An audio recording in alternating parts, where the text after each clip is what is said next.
Hello everybody, this is Albert with the Green Tea House. I hope you're doing well today. Today we're going to talk about the two most common baked goods that are infused with tea.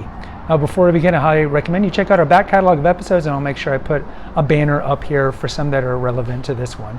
So all of us love baked goods. Maybe we love them too much, but we all love baked goods, and there are some baked goods out there that do have tea infused in them. I think if you had to guess, you could probably guess one of the ones I'm going to bring up, but there's two that I think are pretty pervasive in the culture that are infused with tea. Now, we're going to exclude two categories right now. So for example, cinnamon. Cinnamon, you'll find cinnamon everything out there. Cinnamon scones, cinnamon cookies, everything's infused with cinnamon, but cinnamon is not a tea per se. It doesn't come from the Camellia sinensis plant. It is an herb, so we're not going to count that as one of the two. Also, we're not going to also count the more obscure teas that you could theoretically put in a baked good.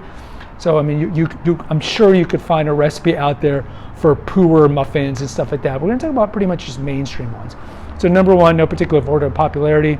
Number one would be Earl Grey. So we do sell a blue flower Earl Grey.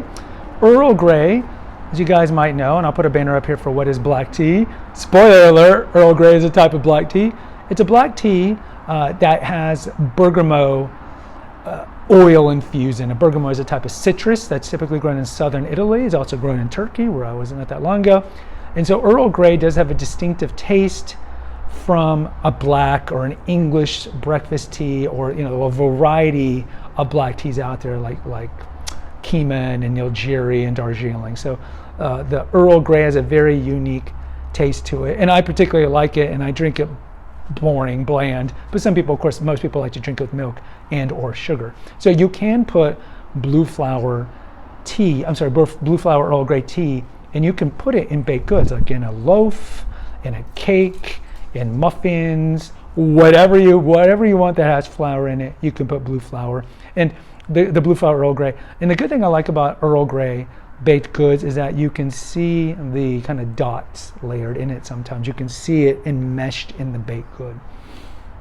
The other one is going to be the more obvious one. This is going to be matcha.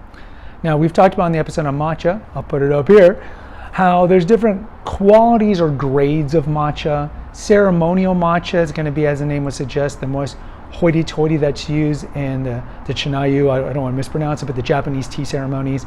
Then you have more of the kind of lower level matcha, but is still the higher end matcha that is commonly drank. And then you'll have the third tier matcha, which is normally used for matcha lattes and sweetened drinks. So it's not going to be those higher quality, kind of like grade A, and then the ceremonial. And then you'll have what we call culinary matcha. So as the name suggests, this is the one that you would use in baked goods. Now, it's not like the worst quality tea leaves from the Camellia sinensis plant that are eventually grinded up. Because remember, matcha is the only drink that we don't infuse. We grind up and then drink it in its entirety. This is why it's important to always have organic matcha. It's not like we're just getting the oldest, stinkiest, lowest grade matcha and like, okay, we're going to turn that into culinary. No, culinary matcha is prepared in a different way than, let's say, the one higher up on the level, like ceremonial matcha would be prepared. So it goes really well with baked goods.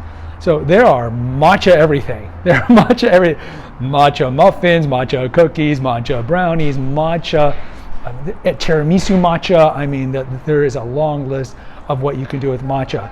So matcha is probably the most pervasive baked good out there that is infused in tea. And the great thing about matcha one is that it's really infused with that really beautiful light green color that kind of gives it almost like a radioactive glow to it.